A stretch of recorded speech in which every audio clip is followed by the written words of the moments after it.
Yeah.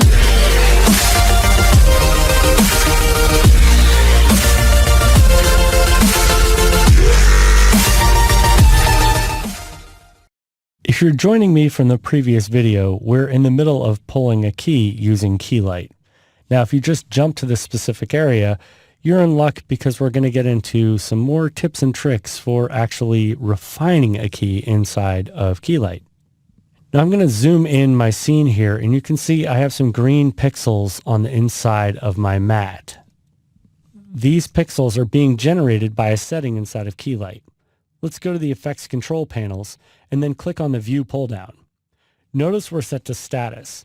The status gives me a real-time exaggerated mat so I can see exactly the areas that I have to deal with when I'm pulling my key.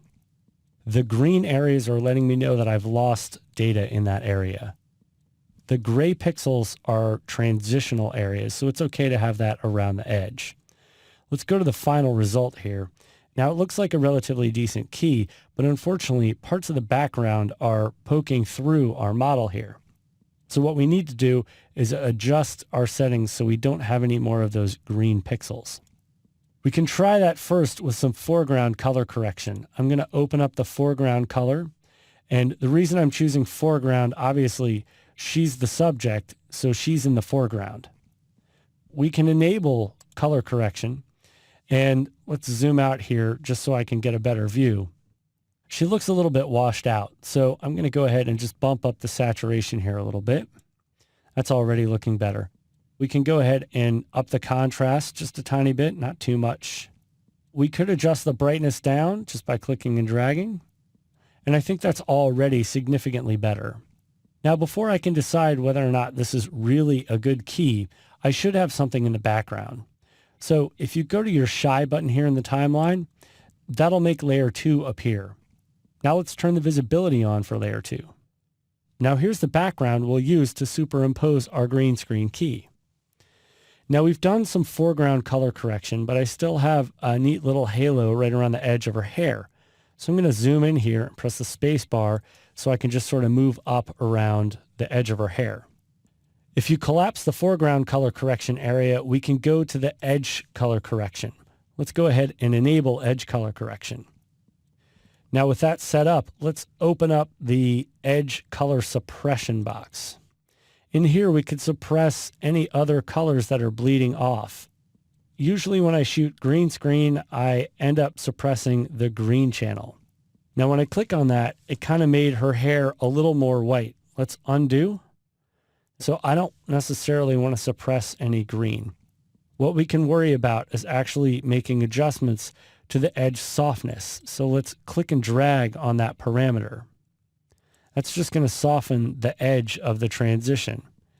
For edge grow, yes, we can click and drag to the right, and it's going to make the edge of the mask grow out a little bit.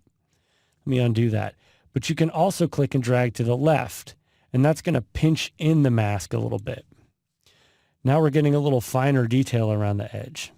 Now the brightness, let's click and drag on that value just to bring that down a little bit. And notice once we got to 100, it just made the edges completely black, which is not what we want. Let's go ahead and work on setting that down. There we go. We could do something around -24. Now if we zoom out to get a better view as to what's going on, you can see while the hair looked well, the edges of her shoulders are now way, way, way too dark.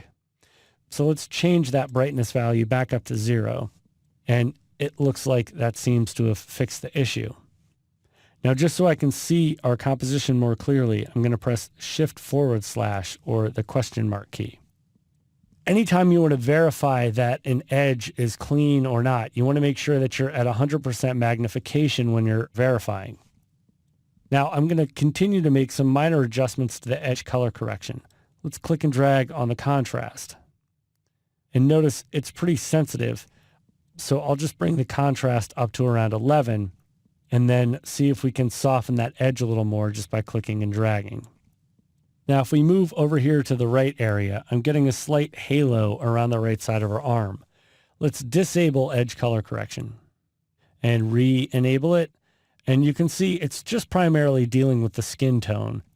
It's actually flattened her out a little bit by enabling it. So we may want to change that a little bit by clicking and dragging the brightness down. Now it's pretty sensitive, so let's only bring it down -2 or 3. Now we can collapse our color suppression and edge color correction section. Let's go back up under our screen mat. We can shrink the mat just by clicking and dragging to the left, and that's going to pinch it in a little bit here. Let's go up top and see what that's done. I'm just going to change the shrink grow value back to 0. Let's shrink it down a little bit, but then we can soften it up. So I'll go ahead and click and drag on the softness. So we've pinched a little bit of the edge of that halo, but then we softened it right back up again. Now we could replace this with the source, or we could choose something like a hard color. When you're making replacements with the screen mat, you want to go ahead and replace with a color that's most dominant in the scene. So I'm going to zoom out here, and I can see definitely a lot of blue, but she has a lot of skin exposed here as well. So I'll click on the eyedropper and just choose the edge of her shoulder. It may look minimal, but if we go back to our status, I still have a couple of my green pixels here, but if we zoom out, you can see in general, it's relatively okay with the key. This area and this area we can deal with by using a mask, and we'll do that in another video. But for now let's go ahead and change our view status from status back to final result. Now to apply our finishing touches, I want to make sure that we watch our clip in real time. I'm going to move my current time indicator back to the start of the composition and load up another RAM preview. Now, as I'm loading this, I know I'm viewing it at 25%, but what I'm looking for is just an overall level of something that I could be satisfied with. So after it loads the first few seconds, I'll go ahead and press the space bar to begin playback.